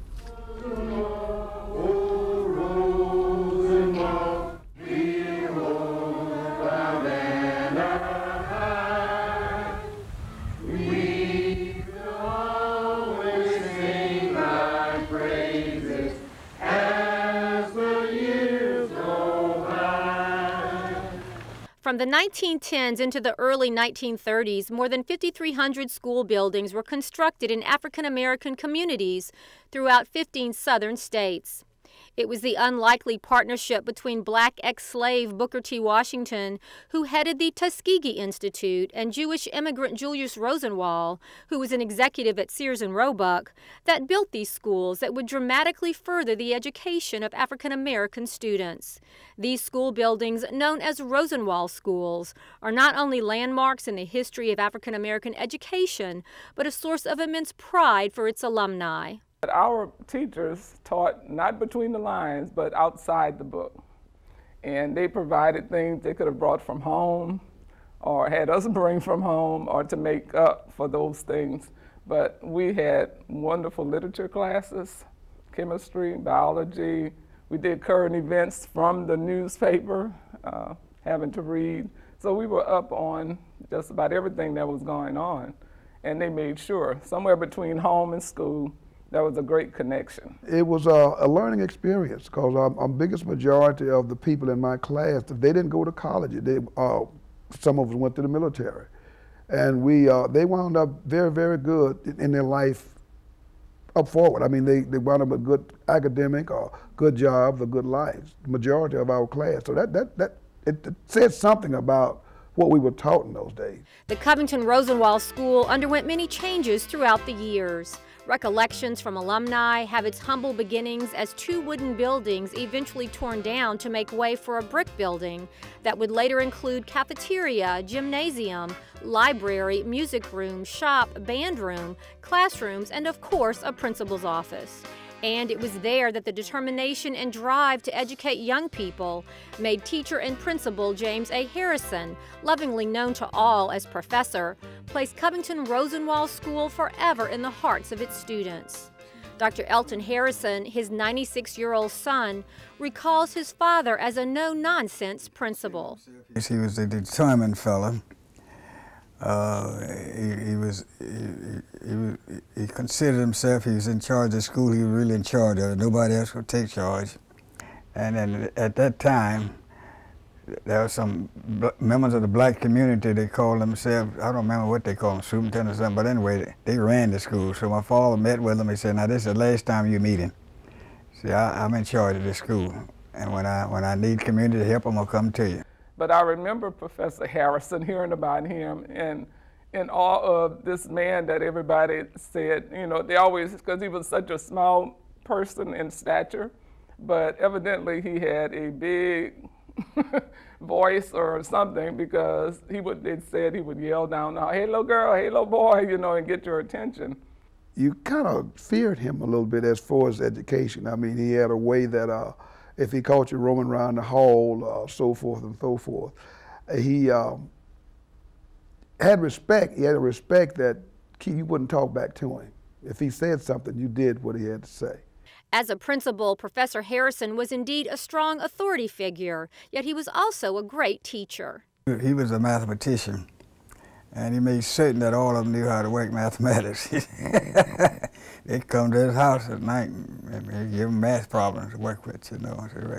So when they went on to Southern, they succeeded. They had high scores in mathematics. Oh, that's what my father wanted to show. He was just all about education and going forward with your life. My father was committed to serving the people. He was committed to them. And it's this very community that he served that petitioned the school board in 1990 to name the Covington Rosenwald School in memory of Professor James A. Harrison, a fitting tribute to this dedicated educator. We needed something to remember, honor Professor Harrison, because he had seen the building of Rosenwald. He had seen the organization of it, getting the first faculty together. And for it to still be standing. And then we were seeing a lot of other communities tearing down these old buildings, you know, and we wanted to preserve it as something. And we knew if they named it and used it as something important, the building would remain and the memories would remain. And now, 13 years later, we rededicate this facility in honor of Professor James A. Harrison, a pioneer in the education of African Americans in the Covington community, whose legacy will continue to live on, not only in the hearts and minds of its alumni, but to all who enter its hallowed halls. My father would really be pleased to know that the building that he was instrumental in is still being cared for by the people.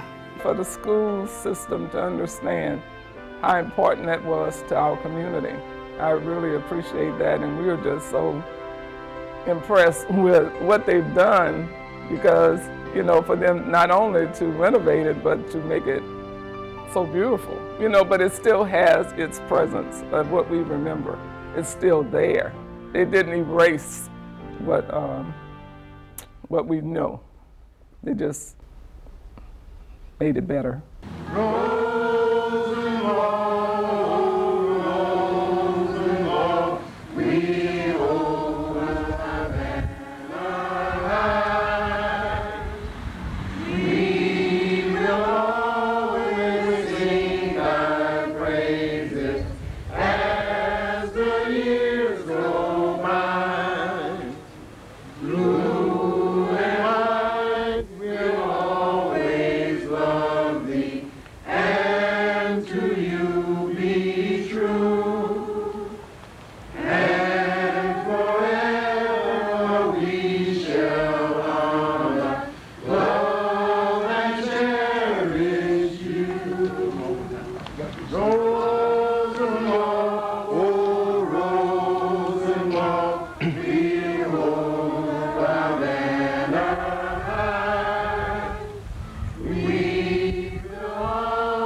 That was a very, very beautiful tribute to Harrison Curriculum Center, and I know that if those in attendance were very much moved and by the community and the emotions that they felt with the rededication of that building, and it was a pretty special moment for all of us, I must admit. Ms. Heinz? Well, I have to agree with Mr. Brady that of all the renovations I've been to, the rededication ceremonies, that was a truly moving one. The second that Channel 13's video came on, the people that were in the audience that had attended the school started singing the alma mater. It was just amazing. The alumnus were so proud. The community pride was so obvious that day. It was just a great group of people there sharing that community pride.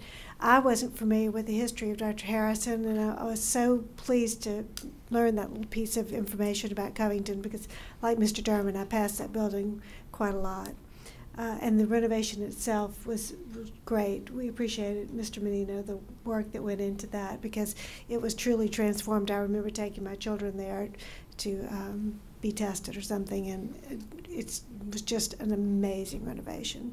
And Channel 13 did a great job with the video. So, like I say, it was really one of the best things I've attended since I've been on the board, and I was glad to be there that day. Thank you. Anyone else? Seeing none, excellent job. Thank y'all for making this presentation here tonight. It was our honor. Moving on, we get into our regular stuff, and that's monthly construction report. Mr. Brady. Ms. Tipton is here. Mr. Menino is right across the way. They're here to answer any of your questions. Yes, Mr. Hennigan. Yes, I'd like to ask Ms. Tipton, so what's the outlook for Brock and Woodlake for the fall?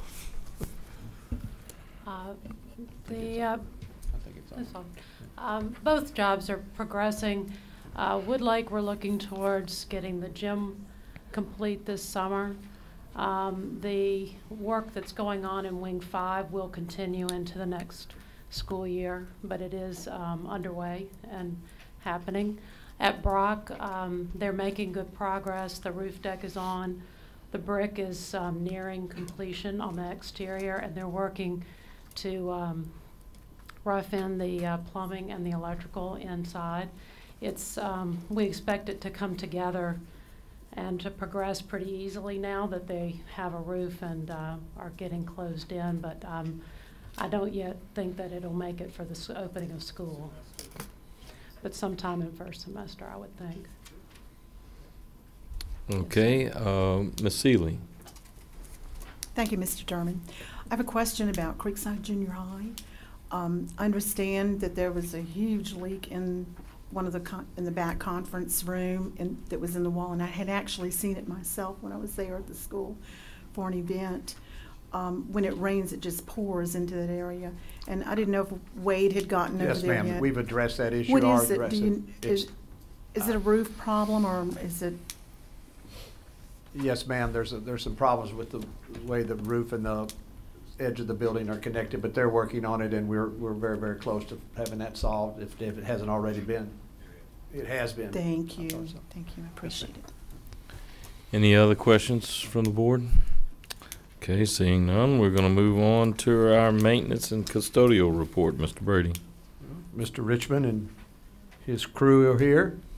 You have any questions about the monthly maintenance or custodial report? Any questions from the board? Seeing none, I guess we'll move on. Monthly risk management report. Mr. Brady. Mr. Gaspard is here with that report. If you have any questions, he'd be more than happy to answer them. Any questions from the board? Seeing none, moving on, Mr. Brady, we're going to our transportation report. Ms. Amy is here with her capable assistance. You have any questions? Any questions? Yep, we're good. Sounds like a winner. Looks like you fared pretty well through that one, Mr. Brady. We had some good topics tonight. Yes, we did. Very positive. Next on the agenda is consideration to join the District Cooperative of Louisiana. Is it Mr. Foles? Board members, I've included in your packet the intergovernmental agreement that would be required if you so desire to join this co-op. I know many of you attended the session at the LSBA and reported back to me your interest in joining this organization, so I give you that agreement for your discussion and for your consideration, and certainly we will follow whatever your wishes may be. Okay, any questions, Ms. Hines? Well, I believe we need a motion, so I'll make a motion that we join the District Cooperative of Louisiana. Okay. And then we can have discussion. And second was Mr. Womack? Okay. And do you? Well, I would like to say that we heard the presentation from the Vermilion Parish Superintendent, and then Mr. Hand, who's in kind of organizing it. He did a great job of explaining that it would be a pooling of resources of districts across Louisiana. Approximately 20 districts have joined in at this point, and we've had Ms. Wushner attend a meeting. Mr. Foles has attended a meeting about it. They seem to have a focus at the beginning for this year on technology, equipment, and curriculum, possibly securing better pricing for some of those things. It seemed like a group of professional educators who are getting together to problem solve and talk about some of the issues that are in education these days. And they're also looking at national trends, which are some of the things that we've been doing here in St. Tammany already. But this is just a way, a broader network is the way I look at it. So I asked Mr. Foles, after we had seen the LSBA presentation, to check into it further, and we obtained the documents, and I think it'd be a great thing for us to join. It's very low cost to the district, just $2,000, because we have over 5,000 students. So that's why I think it'd be beneficial for us to join. Okay. Anyone else got any comments or questions? Mr. Betancourt? Just, do we know how many other districts are in this cooperative? Well, at this time, there's about 20 that have joined. And other systems are kind of in the same boat as us that are continuing to move forward on this. I think the latest one that joined was Central Community, and there's been a couple others that have joined as well. Okay. Well, we should certainly be able to, with the purchasing deal here I'm reading, recoup that small $2,000, fee, probably with one or two bids or something if we get some pretty good prices. I don't see that cost as being a big problem at all. Okay. Mr. Womack, did you have a question? No, not a question. I just agree with Mr. Betancourt and Beth that there's certainly power in numbers. If it saves us money, I don't see how we could go wrong, particularly with what the expenditure is. It's just simply not that great. Also, too, just a collective effort or unified effort and the things that we're faced with statewide, it certainly wouldn't hurt from that standpoint either to have a camaraderie with other boards across the state. Okay. Ms. Seeley. I also attended this workshop and I found it very interesting. I do know that we do quite a pretty good job with our purchasing department on some of this that was discussed as far as the software goes. I do know also that we would have a lot to share with the other districts that have entered into this co-op. But I like the idea of the fact that it is a co-op and you can share ideas. Okay, thank you. Anyone else? Mr. Betancourt. Concerning the grouping together and putting out bids, tell me if this is an accurate example with our purchasing department or maintenance. For instance, we have here, that we just bid on about 40 cylinders of R22 refrigerant. Would this be a situation where there might be a bunch of schools where you might be getting No. a price on 200 or something? No, And have- sir, I don't see that, no, sir. No? I think this is strictly involving educational information, not so much towards Not maintenance. Yeah. You know, if I can give my opinion? Certainly. Okay. I wouldn't base this decision upon the money you'd save in purchasing for $2,000. We group purchase, Lewis group purchases. Now, I've seen what their literature is. I'm not saying I totally agree with that. We group purchase already, Lewis, Terry, Janet. So I don't think we're going to, in my opinion, don't make your decision based upon saving $2,000 in quantity purchases. Make your decision based upon if you believe that this would be an opportunity and an avenue for us to share with other school districts common problems, common solutions, things that are going on across the state that we can learn from others. And I can tell you, I mean, they're calling me weekly hoping that we're going to join this because, you know, we have a lot to offer to the co-op as well. And we certainly have always been ones to share good practices, but I also know when you hear about Central and other school systems like that have chosen to join, that they have good practices that we can gain from as well. So that would be my suggestion when you're making your decision on whether you think it's a good thing or not for the school system. Thank you, Mr. Foltz. Mr. Alford. I'm glad you said that, Mr. Foltz, because I was under the opinion that our staff was doing a lot of this for the cost for purchases. But you're saying just the value of some of the programs and different things that we work as a team to bring to the parish, or either to give to the state, is a reason to vote for this. Because I was under the opinion that we were doing such a good job in some of these areas. But I was glad that you said that. Made me think a little different. Thank you. Thank you. Anyone else? Yes, ma'am, Ms. Seeley. Point of clarification, the fees, are they a one-time fee or they yearly? So $2,000 for a year. I think it's annual, isn't it? Annual, with no, you know, no commitment past the 1 year. Correct. And if y'all choose to do this, I would hope that you would ask me to report back to you within close to the year's time to see if we felt, from our point of view, if it was beneficial to the school system. I agree with that. If I may take liberty, it make a couple of comments. I agree with what Mr. Foltz has said. I don't think, you know, looking at our purchasing practices already, I don't think that's going to benefit us that much by looking at the $2,000.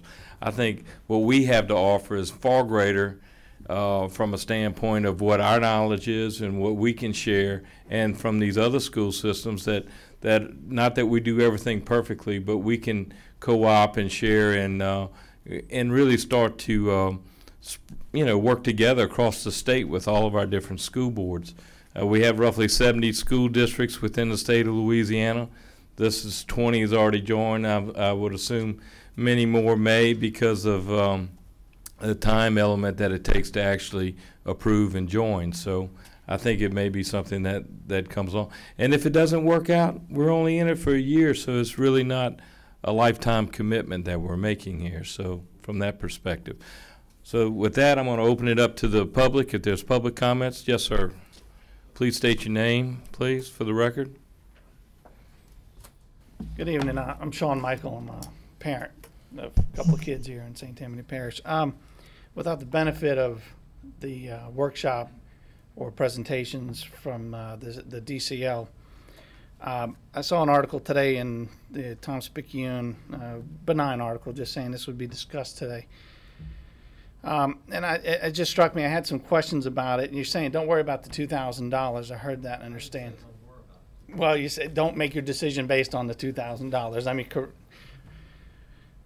I'm just wondering who this group is, because if you already have this ability to do group purchasing and all that, why even spend the $2,000? If you have this knowledge to spread, just spread it for free, okay? But I have a question about what this group is. Are they a for-profit or a non-profit group? Do you know? Mr. Michael, it's the Vermilion Parish School Board. They are doing it in-house. They're doing it in-house, so. And the reason that they're doing it, I also attended the workshop Mhm. in wherever we were, Marksville. There are several unfunded mandates passed down to us from the state, such as professional development. If school systems can go together and produce it, it's much cheaper than all of us producing one individually. So that's Okay. one of the Well, things. That's an but educational The state also purpose. has passed law, right, that says they cannot enforce or pass laws, unfunded mandates now to school boards. I'm sorry, that is not has not been passed yet. Has not been passed yet. No, we have lots of them. Okay. Well, I'm just curious, who is the oversight? This is the Vermilion Parish. You're giving St. Tammany Parish money to the Vermilion Parish, right? And these other 20 right now, and potentially 64 parishes would be giving this money annually. Let's just theorize that. Would be giving this annually. That's $128,000. Now, when you do these bulk purchases, and what's the oversight? Who's this board? Who's the DCL? Is there a board? I looked on the Yes. website. There is no information. It's a Gmail address. It's a .com address. It's not a .org. It's not a .edu. It's not a .la, .state, .us. It's none of these things. I'm just expressing some concern. I'm not saying it's not No, I a good understand. idea. In this environment, you want to save every dime you can. But I think you need to look into it a little bit more, because if you have this board, you need to have oversight over it. You need to make sure whoever these board members are have the proper ethics, training, and understand state bidding and procurement laws. I think I was pretty clear. I don't see us using the purchasing component of this. Mhm. I don't see that. Well, And- then I wouldn't.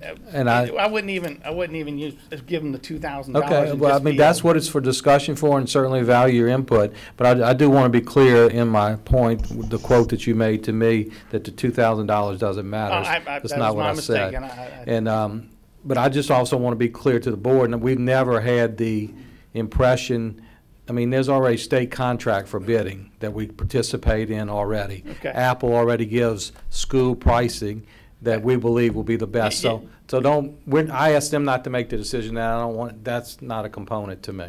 Well, it just seemed a little. All of a sudden, this DCL, and I don't know how long they've been around. It just seems little. It's a brand new start. It's made up of school districts. Vermilion Parish had a new superintendent. They also have a person by the name of Jeffrey Hand that used to work in the State Department.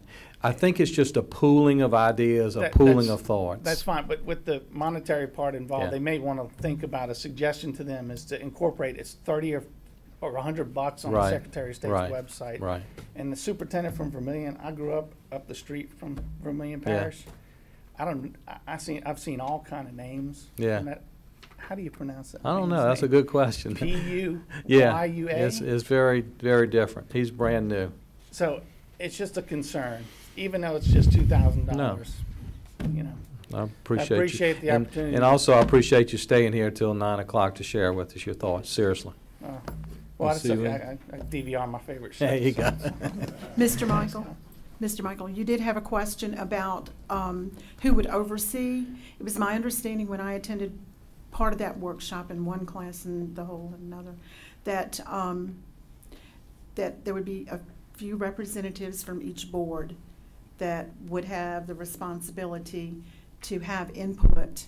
Okay, and you see, that kind of stuff, that's not on their website. There's no annual budget, there's no annual plan, there are no bylaws and things like that. There's nothing directing, is there an executive director, is there a CEO? I know it's Vermilion Parish, but you don't want to find out that's superintendent, whomever, I don't want to butcher his name, disappears to some exotic island with 64 parishes annual dues. Yeah, that's. Right, we understand. So, thank you. Mr. Hennigan, do you have a comment, sir? Just a comment, John. I understand your concern. I guess you didn't hear the presentation. No, I was there in Marksville. Let me kind of put it this way. This is more, I view, as an association of school boards to just pool ideas and resources, and it's considered an association. Many of the school boards feel like we're under attack from the State Department of Education. And this was just an opportunity for us to get together. I work for the Corps of Engineers. I'm always under attack. Okay. And I just want to say, I understand it may just be an association, but I belong also to the Syrian Lebanese American Club, and we have bylaws that they have followed for about 100 years. Even this association needs No, that it's because good. It needs that. It needs that structure. And so I encourage y'all, if you do participate, even as just a voice, please encourage them to do this. That's Would you be interested if I could set something up maybe next week before next Thursday, before we vote on this officially, maybe to do a call with Jeffrey Han, or let me share some of the documents with you that I've received? Sure, that'd be fun. Be great. Yeah, I think if you had more insight, you'd understand the reasoning behind this. But I appreciate your concerns. I understand. The bottom line is saving dollars, right? But I don't see the organization to protect, even though it's just $2,000, because when you make that big purchase for the software, you know. Understand your concerns. Thank you, sir. Do that if you did then. Thank you very much. Thank you. Anyone else got any public comments? Seeing none, I'm going to call for the vote on this. Those in favor say aye. Opposed, nay. Abstain. So ordered.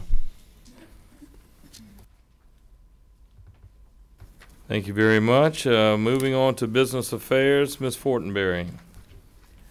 The monthly purchasing report's in your packets, and Ms. Stevens is here to answer any questions you may have. Do we have any questions from the board?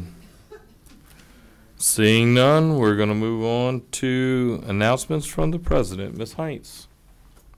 Thank you, Mr. Derman.